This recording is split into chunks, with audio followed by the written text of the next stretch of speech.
नमस्कार, double check में आपका स्वागत है। मैं हूं संकेत उपाध्याय। नीट यूजी का पेपर एक बार फिर से लीक हो गया है। नीट यूजी एक बार फिर से एक विवाद में है। सिर्फ नीट की नहीं, ये कंडक्ट कराने वाली एजेंसी नेशनल टेस्टिंग एजेंसी भी विवाद में है। आफ्टर ऑल ये किस तरीके की एजेंसी है और कैसा एजुकेशन डिपार्टमेंट है जो एक इम्तिहान कराने में फेल हो जाता है, पेपर लीक पे लीक होते चले जाते हैं। अकाउंटेबिलिटी फिक्स कैसे होगी? और सोचिए, 23 लाख बच्चे नहीं, 23 लाख परिवार का मामला है। हमारे साथ इस मुद्दे पर बात करने के लिए हैं अंकित अवस्थी सर। आप जानते हैं अंकित अवस्थी अंकित इंस्पायर्स इंडिया, बातें बाजार की और तमाम और चैनल्स पर आप उनका वक्तव्य सुनते हैं और खास तौर से एजुकेशन सेक्टर से जुड़े हुए और पेपर लीक जैसे मुद्दे पर बहुत ही संवेदनशीलता के साथ अपनी बात रखते हैं। तो अंकित अवस्थी सर, आपका बहुत बहुत स्वागत डबल चेक पर। धन्यवाद सर, धन्यवाद सर। सबसे पहले मैं आपसे जानना चाहता हूं अंकित जी, आप इसको किस तरीके से देखते हैं? सर, इसको कई स्टेप में अगर देखा जाए तो ज्यादा अच्छा होगा। केवल एक पॉइंट में जवाब है नहीं इसका। अगर आप ये कहो कि एक पेपर लीक है, नहीं, इंटेंट फेलियर से लेके एग्जीक्यूशन फेलियर तक सब कुछ इसमें है। इंटेंट मैं इसलिए कह पा रहा हूं कि जो संस्थान भारत जैसे देश के अंदर सबसे बड़ी परीक्षा आयोजित कराने की जिम्मेदारी लेता हो और जिस पर हर साल प्रश्न उठते हो, उसने अपनी विश्वसनीयता को फिर से सवालों के दायरे में आने दिया। इसका मतलब यह है कि इंटेंशन आपका मालाफाइड है। यानी कि आप खुद चाहते थे कि अगर हो भी गया तो क्या ही फर्क पड़ेगा, इस देश को चुनाव के नतीजे ज्यादा पसंद हैं। लोग इलेक्शंस में ज्यादा आनंद लेना पसंद करते हैं, रिजल्ट्स का तो क्या ही है। वर्ष 2024 के अंदर सर, जब नीट का रिजल्ट आया था, एक सरप्राइजिंग आपको मैं डेटा देता हूं। 720 अंक, 60 से अधिक विद्यार्थियों को, 64 विद्यार्थियों को 720 अंक मिले थे। 720 में से 720। आपको पता है सरप्राइजिंग बात क्या थी? सरप्राइजिंग बात यह थी कि यह रिजल्ट उस दिन आया जिस दिन लोकसभा का चुनाव का रिजल्ट आया सर। यानी कि पूरे समय मीडिया में छाया हुआ है लोकसभा चुनाव। जब हमने ये चीज देखी तो हमने कहा यार, ये तो रात को, मतलब आप सोचकर देखें, रिजल्ट के साथ साथ ये निकाल दिया ताकि मीडिया की ध्यान ही इस पर ना पड़े, सारी चीजें दबी रह जाएं रिजल्ट के साथ साथ। 5 दिन तक मेन स्ट्रीम मीडिया बिजी था और इस पर कोई चर्चा नहीं। सेम यही हरकत सर इस बार हुई है। इधर की तरफ सारी चर्चाएं चल रही है, बंगाल इलेक्शन, पंजाब इलेक्शन, इन सब पर, और उस बीच में एक इलेक्शन के साथ साथ आप सोचिए 4 तारीख के दिन आपका रिजल्ट आ रहा है, 3 तारीख को एनटीए का पेपर होता है, 5 तारीख को सोशल मीडिया पर यह भरपूर ट्रैवल कर रहा है कि पेपर 1 तारीख को लीक हो गया, 1 तारीख को लीक हो गया।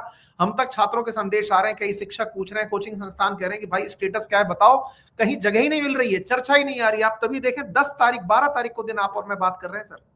एनटीए जिस दिन ये कहता है कि चलो पेपर रद्द ही मान लेते हैं। मतलब विचारने की बात यह है कि आपका इंटेंट बहुत इम्प्योर है, नंबर 1, जो कि बात लगातार प्रूव होती आ रही है। जब इंटेंशन इम्प्योर है तो इसके ऊपर क्या कोई बात बनी? बिल्कुल सर। 2024 में जब यह मामला निकल कर आया तब भी एनटीए ने नीट की परीक्षा को कैंसिल नहीं किया, बल्कि उसने कुछ क्षेत्रों में जहां पर पेपर लीक के कुछ उदाहरण मिल गए, वहां पर सुप्रीम कोर्ट के सामने यह कहकर के कि कुछ प्रतिशत बच्चों के लिए हम पूरा पेपर कैसे कराएं, तो उधर की तरफ हम पेपर दोबारा करा देते हैं सर। तब राधाकृष्णन आयोग बना और उसने रिकमेंडेशन दी कि ठीक है, अब तो चलो कोई बात नहीं, पेपर दोबारा मत कराओ, लेकिन अगली बार पेपर जब कराओ तो इसे ऑनलाइन परीक्षा के रूप में आयोजित कराना, क्योंकि जेई का एग्जाम जो सर इंजीनियरिंग कॉलेज में जाने के लिए होता है, आईआईटी में जाने के लिए होता है, वो ऑनलाइन आयोजित होता है और वो कभी लीक नहीं होता। तो बोले इस परीक्षा को ऑनलाइन आयोजित कराओ। एनटीए ने तर्क दिया कि साहब उसमें बच्चे कम बैठते हैं, हमारे यहाँ 22 लाख बैठते हैं। सर सोचिए, ये वो देश है जिस देश ने 1 नेशन 1 इलेक्शन 1 डे में कराने की योजना बना रखी है, विधानसभा लोकसभा सब एक साथ कराने की योजना बना रखी है। 22 लाख बच्चे जिनसे 1 करोड़ परिवार जुड़ा हुआ है, उनके बारे में इसको लगता है कि लोग ज्यादा लगेंगे, जबकि इलेक्शन में आप पैसे नहीं देते। यहाँ विद्यार्थी फॉर्म भरते समय फीस पे करता है सर, अपना पूरा सेंटर का खर्च से लेकर के आपकी ओएमआर शीट तक का सब फीस सरकार वसूलती है छात्र से। उसके बावजूद इन्होंने ये कहा कि नहीं, हमको संस्थागत रूप से दिक्कत आएंगी। ये दूसरा पॉइंट था सर। इस बात के बावजूद फिर विकल्प इनको दिया गया कि आप 2 बार आयोजित करा लीजिए इस परीक्षा को, भाई आपके पास संसाधन कम है ऑनलाइन कराने के, 2 बार करा लीजिए। बोले नहीं साहब, हमको कॉलेज सिलेक्शन में दिक्कत आ जाएगी। सोचिए 2024 में 4 महीने तक बच्चों ने इंतजार किया था कॉलेज अपॉइंट का, लेकिन तब एनटीए ने कुछ नहीं कहा। लेकिन इस बार कहा था कि साहब नहीं, हमको कॉलेज देने में दिक्कत आएगी। बताइए सर, इंटेंट और कैसे प्रूव किया जाए? फिर समझिए कि इस पूरी कहानी में ये पेपर प्रिंट होता है और प्रिंट होकर के सेंटर्स पर जाता है। सर पेपर का लीक होने का अगर आप ट्रेंड देखेंगे ना, तो क्या पाइएगा कि पेपर या तो प्रिंटिंग प्रेस से लीक होता है या फिर अक्सर उस रास्ते से जहां पहुंचकर जिस सेंटर पर जाता है ना, सेंटर पर कोई ना कोई व्यक्ति कॉम्प्रोमाइज हो जाता है। ये जो परीक्षा हुई है 5400 सेंटर्स पर आयोजित हुई है, 550 शहरों में आयोजित हुई है, कुछ इंटरनेशनल सेंटर्स पर भी ये परीक्षा आयोजित हुई है। तो कॉम्प्रोमाइज होना, क्योंकि हार्ड कॉपी में अगर आप पेपर ले जा रहे हो, पेन पेपर से परीक्षा आयोजित करा रहे हो, तो ये एक बड़ा संदेह का शब्द बन जाता है। तो भाई आप इसको ऑनलाइन रेपोजिटरी, जिस समय हम लोग अपना इतना सारा डेटा ऑनलाइन रखते हैं, पैसा अब तो अपन ऑनलाइन रखते हैं, तो उस समय पर इसे ऑनलाइन रखा जा सकता था, पर इन लोगों ने इसको प्रिंट कराना ही बेहतर समझा। क्यों? क्योंकि इसके पीछे कानून जिम्मेदार है। अब वो कैसे? सर, अगर आपका पेपर लीक हो रहा है, पेपर लीक हो रहा है तो 3 साल की सजा है आपको। पिछली साल 2024 में जब सरकार कानून लेकर आई, 3 से 5 साल का उपबंध किया गया है। 3 से 5 साल की सजा में अगर किसी आदमी को 50-50 लाख रुपए एक पेपर को बेचने के मिल रहे हो, आपने तो कानून ही ऐसा बना रखा है कि ठीक है, छोटा मोटा क्राइम कर लो। आप सोचिए, इंटेंट पर मैंने सवाल खड़ा किया है कि ये मामला कहीं और बड़ा है। इसको केवल इस तरह से समझा नहीं जाना चाहिए कि पेपर लीक हो गया। अजी नहीं साहब, वो तो आपने खुद कह रखा था ये तिजोरी है, इसके अंदर से ये चाबी है, यूज करो और लेकर जाओ। जनता को बताने के लिए हमने जीपीएस ट्रैकर लगा दिया। ये बहुत महत्वपूर्ण बात आप बता रहे हैं, क्योंकि अब तक इसको पूरा देखने का तरीका यह है कि एक व्यवस्था थी, पेपर लीक हो गया और फिर उसमें मास्टरमाइंड की तलाश हो रही है। जैसे इस केस में जयपुर से एक मास्टरमाइंड पकड़े गए, कोई यादव जी, उसके बाद कहीं सीकर में कोई पेपर लीक हुआ, उसका एक अमाउंट बताया जा रहा है। लेकिन संगठित रूप से एक संगठन किस तरीके से, आपने बोला नियत, और ये जो जिस तरीके की बातें आप बता रहे हैं, इसमें तो अंकित सर ऐसे लगता है कि आप चाहते ही नहीं हैं कि एग्जाम ढंग से हो। वरना इस देश में मैं मानने को राजी नहीं हूं कि हम इम्तिहान कराने में इतने नाकारा और निकम्मे हैं, हम एग्जाम ही नहीं करा सकते।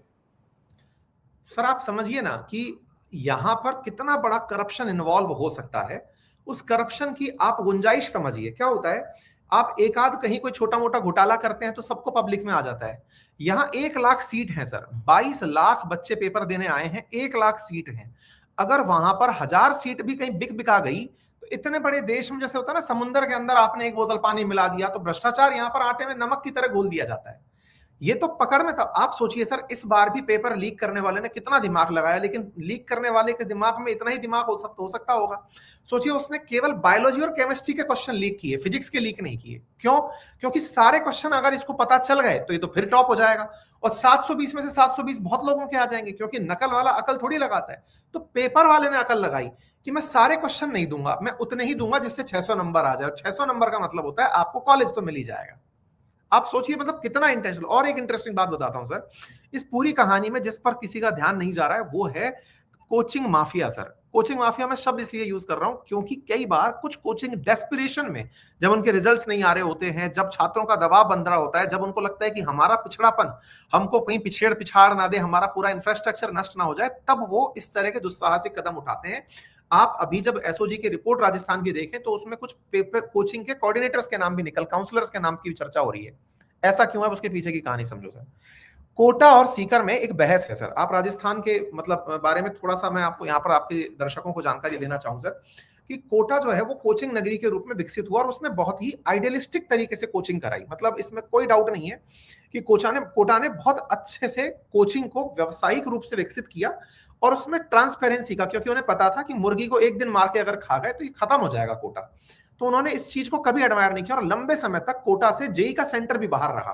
कोटा में सेंटर नहीं आया क्योंकि कभी किसी का आरोप था कि पेपर लीक हो गया, तो बोले चलो साहब कोटा का सेंटर ही हटा देते हैं। सीकर में जब सेंटर आ रहा है, इस समय नीट का सेंटर आता है, तो आपको मैं 2025 का आंकड़ा दे रहा हूं सर, 650, 720 में से 650 से ज्यादा अगर कोई बच्चा नंबर लाता है ना सर, तो उसे टॉप मेडिकल कॉलेज मिल जाता है। 650 से अधिक नंबर पाने वालों में सीकर के अंदर जो प्रतिशत है, यानी कि सीकर के जो कोचिंग है, सॉरी सीकर के जो सेंटर्स हैं, वहां से जब बच्चा अपीयर करता है, तो मैं आपको फैक्ट दे रहा हूं सर, 15 से 17% बच्चे जो मतलब टोटल बच्चे जो 650 पाए, उनमें से 15 से 17% बच्चे वो हैं जो सीकर से एग्जाम अपीयर कर रहे हैं। और सुनिए, एक फैक्ट और देता हूं, जो 600 से ऊपर नंबर पाने वालों का नंबर है 22.7% है अगर किसी का सीकर सेंटर है। मतलब समझिए कि यहां पर कुछ तो ऐसा है जिस पर नजर जाना चाहिए। अब सवाल बनता है, अरे सर वहां पे इतने बच्चे मेहनत करते हैं, कोचिंग करते हैं, बहुत अच्छी बात है। तो सर कोटा और सीकर में तो अनडाउटेबली कोई कंपैरिजन नहीं होगा, एक बड़ा नंबर कोटा में आता है। अब मैं आपको कोटा का फैक्ट देता हूं। कोटा में 650 से ऊपर नंबर पाने वाले बच्चे जो सेंटर्स पर परीक्षा दे रहे हैं उनकी प्रतिशत है 5 से लेकर 7%, मतलब सेंटर्स के मुकाबले अगर बात की जाए तो। और ऐसे ही 600 से ऊपर नंबर पाने वाले जो बच्चे हैं कोटा के सेंटर्स के थ्रू, उनका प्रतिशत है 13.5%। तो सर 7% का वेरिएशन अगर आ रहा है तो क्या ये आपका दिमाग सवाल के लिए खड़े नहीं करेगा? फिर एक और प्रश्न यहां पर देखिए सर, केवल इतना ही नहीं, आप सीकर से आने वाली परसेंटेज पर देखें, सीकर में जो परसेंटेज, अच्छा दूसरा, अभी जब ये मामला निकल कर आ रहा है तो ये सीकर से निकल कर आ रहा है, 2024 के अंदर सीकर से रैंक आ जाती है। ये सवाल तो खड़े कर रहा है, और ये सवाल किसी की मेहनत पर पानी फेरने के नहीं है। सीकर में बहुत सी कोचिंग्स हैं जिनको मैं जानता हूं बहुत अच्छी मेहनत करा रही हैं, लेकिन कौन किस दृष्टि से काम कर रहा है, उस पूरी की पूरी सेना के अंदर कौन ऐसा है जो मतलब लीकेजेस कर रहा है, उसको तो जांचना जरूरी है। अंकित सर, मुझे ये बताइए, आपने जांच और आपने बहुत ही लॉजिकली एक्सप्लेन किया है। मैं अंकित अवस्थी सर के बारे में, जो लोग नहीं जानते हैं, ऐसा कोई शायद ही होगा, लेकिन जो नहीं जानते हैं वो ये जान लें कि जितने अच्छे से ये कोचिंग टीचिंग को जानते हैं, और खास तौर से राजस्थान में, उतना शायद ही मैं समझता हूं कोई और अच्छे से परिचित होगा। That is why the I on the detail. आप ये जरा देखें। अंकित सर, मैं आपसे ये जानना चाहता हूं, ये जो कोचिंग माफिया की बात है, 2024 का लिंक आपने 2026 से भी जोड़ा है कि ये कैसे हो रहा है कि ये सीकर में कोई बैठ के कर रहा है। 2024 से 2026 में 2 साल बीत चुके हैं। ये वाला मामला सीबीआई की जांच में गया है। मैं मानने को तैयार नहीं हूं अंकित सर कि इतना बड़ा रैकेट चल रहा है और बिना राजनीतिक संरक्षण के ये मुमकिन भी है। तो मैं आपसे ये जानना चाहता हूं कि ये 2 साल में क्या हासिल हो पाया, फिर पिछली जांच में क्या निकला कि ये दोबारा हो गया? देखिए, एक चीज इसमें सर ऑब्जर्व करें तो 2024 के अंदर ना इस मामले को इस तरह से बड़ा बनने ही नहीं दिया गया कि पेपर लीक हुआ है। आप सोचिए कि 2024 में मसला 2-2.5 महीने तक खिंचा है, सुप्रीम कोर्ट तक गया है, लेकिन पेपर लीक नहीं माना गया, मतलब पेपर रद्द नहीं किया गया। 2024 का पेपर रद्द नहीं हुआ, कुछ सेंटर्स पर दोबारा करवाया गया, कहा गया कि हाँ भाई नकल करने वाले, जैसे अभी भी 2026 की जब हम आप और मैं बात कर रहे हैं तो नालंदा पुलिस ने बिहार के अंदर कुछ लोगों को पकड़ा जो कि सॉल्वर गैंग बन के पेपर सॉल्व करवा रहे थे। तो ये प्रैक्टिसेस तो चलो पकड़ में भी आ जाती है, पकड़ने में लगा भी रहता है, मुन्ना भाइयों को पकड़ लेते हैं आजकल पुलिस वाले, जयमर की व्यवस्था रहती है, कुछ ना कुछ सिक्योरिटीज रहती है जिनसे पकड़ लेते हैं। लेकिन इस आधार को आधार मान के कुछ सेंटर्स पर रिपीट करा दिया गया, लेकिन इस बात को आंसर नहीं किया गया कि 720 नंबर पाने वाले बच्चे 64 बच्चे कैसे हो सकते हैं, मतलब टॉप बच्चे, यानी रैंक 1 पर 64। इसका मतलब यह था कि कुछ तो गड़बड़ है। अब आपने राजनीतिक संरक्षण की बात करी, सर मैं जहां तक थोड़ा बहुत, मतलब आजकल थोड़ी चीजें आप जैसे साथियों के साथ सीख पा रहा हूं, आप जैसे लोगों के साथ बैठ करके एक चीज पता चलती है कि सर सबके ना अलग अलग पाई हैं, मतलब किसको कितने बड़े पाई में से कट चाहिए। एनटीए के पेपर के अंदर जो संस्थान इन्वॉल्व हैं, ये जरूरी नहीं है कि सर किसी राजनीतिक संरक्षण की वजह से ऐसा हुआ हो सकता है किसी प्रशासनिक व्यक्ति के पास ये जिम्मेदारी हो कि तुम्हें इतना पैसा लेके आना है। जैसे अब मैं ये इतना बड़ा आरोप कैसे लगा रहा हूं, इसको समझते हैं सर। राजस्थान के अंदर राजस्थान प्रशासनिक परीक्षाओं को आयोजित कराने वाली संस्था है आरपीएससी। आरपीएससी के अंदर सर हाल ही में आरपीएससी के जो सदस्य हैं वो गिरफ्तार हुए हैं। आरपीएससी मेंबर जो हमारा इंटरव्यू लिए, उन लोगों को गिरफ्तार किया गया। जिस समय मेरा इंटरव्यू था आरपीएससी के अंदर सर, उस समय मैं निकल रहा हूं बाहर और उधर की तरफ रेड पड़ रही है आरपीएससी मेंबर के ऊपर। मतलब इतना ज्यादा मेंबर के ऊपर सवाल है कि तुमने ये काम लीक किया। और इस बार तो ये हद हुई कि पेपर लीक कराने वाले लोग वो थे जो मेंबर्स बने हुए थे।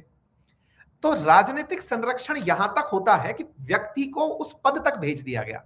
अब सवाल बनता है, तो सर वो कमा तो किसी राजनीतिक पार्टी के लिए रहा होगा? नहीं साहब, इसके पीछे की वे गणित चलती है जिसको आप और हम कभी मेन स्ट्रीम मीडिया में कोट नहीं करते, क्योंकि फिर कोई ना कोई पार्टी आकर पकड़ेगी कि लाओ साहब, आओ जी आपको पकड़ते हैं, आपने ये तथ्य कहां से दिया, हमें आप ही तथ्य दो।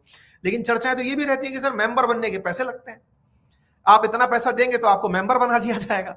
आपको जो पैसा दिया गया है उसकी वसूली करनी है। बिल्कुल उतना ओपन सीक्रेट है, जैसे हमारे पुलिस में होता था कि ये थाना मिलेगा साहब, इतने रुपए का थाना है, ये ओपन है कि ये इतने रुपए का थाना है, लेकिन आप कहीं लिखित में दे दो इस बात को, सब लोग एकदम अरे क्या बात कर रहे हो साहब, ऐसे तो होता ही नहीं। तो ये बिल्कुल वैसा एक हिडन चल रहा नेक्सस है। तो एनटीए पे भी होगा साहब कोई बाबू ऐसा कोई बड़ा बाबू, बड़ा अधिकारी, जिसको ये जिम्मेदारी होगी साहब किसी राजनेता की तरफ, सुन तेरे को इतनी बड़ी जिम्मेदारी दी है, अब तुझे इतना अकाउंट भरना है। खैर, इस पर सर आने वाले समय में जांच एजेंसी जब जरूरी समझेंगे जांच करेंगे, लेकिन ये मुद्दा बड़ा संवेदनशील है। और संवेदनशीलता को अगर हम आंसर करें तो केवल इस बात से कि छात्र जितने अवेयर हैं मतदाता भी उतने ही अवेयर हो, मतदाताओं को यह पता हो कि आपके बच्चों का 1 साल बिगड़ना, अगर ये 6 महीने भी बिगड़ता है तो आप समझिए कि आप देश की अर्थव्यवस्था में कितना पीछे चले गए। जो व्यक्ति 1 करोड़, आप समझिए सर कि बच्चा अगर 22 लाख है तो 1 करोड़ लोग हैं जुड़े हुए उसके साथ, 4 का औसत भी मानकर चले, और 1 करोड़ का 140 करोड़ में जो रोल है ना, उसको आप छोटा नहीं मान सकते। इजराइल की आबादी होती है 1 करोड़। अब 1 करोड़ आबादी जो इतनी सेंसिटाइज है कि जिसने बच्चे को मेडिकल का सपना दिखाया है, उसका पीछे हट जाना देश का दुर्भाग्य है। आप इसे पेपर लीक से इसलिए ना जोड़ें, ये देश के दुर्भाग्य के साथ इसको जोड़ा जाए सर। मेरा आखिरी सवाल और वो ये है अंकित सर कि एनटीए, नेशनल टेस्टिंग एजेंसी, ये आई ही इसलिए थी, इस अरमान से लाई गई थी कि एक नेशनल एजेंसी होगी, एक नेशनल एजेंसी परीक्षा कराएगी तो उसमें न लीक होगा न कट होगा और सारी चीजें का केंद्रीकरण होगा, मॉनिटरिंग होगी। बड़े सब्ज बाग दिखाए थे एनटीए के आने पर। क्या हम ये माने कि केंद्रीय शिक्षा मंत्रालय के अधीन आने वाली नेशनल टेस्टिंग एजेंसी और वहां बैठे हुए आका including education minister Dharmendra Pradhan fail हो गए हैं? फेल सर निश्चित ही ये नैतिकता की बात है। जैसे नीतीश कुमार जी ने एक बार रेल हादसे के बाद इस्तीफा दे दिया था, ये समझने वाली बात है कि देश के युवा अगर आपके काल में इस तरह से परीक्षाओं के अंदर मतलब स्कैम के शिकार हो रहे हैं, लीक के शिकार हो रहे हैं, नैतिक जिम्मेदारी बनती है सर। और ये नैतिक जिम्मेदारी है कि आपको फेल मानना चाहिए कि आप फेल हुए हैं। ये वैसे वाली बात है कि आपने चौकीदार बिठाया और चोरी हो गई तो आप चौकीदार को ये ना कहें कि साहब सुनो आपके काल में चोरी हुई। ये तो ऐसा नहीं हो सकता ना सर। बिल्कुल। अंकित अवस्थी सर, बहुत बहुत धन्यवाद आपका पर्सपेक्टिव में चीजों को रखने के लिए। अब देखते हैं जांच में आगे क्या निकलता है। बहुत बहुत धन्यवाद। Thank you so much. Thank you.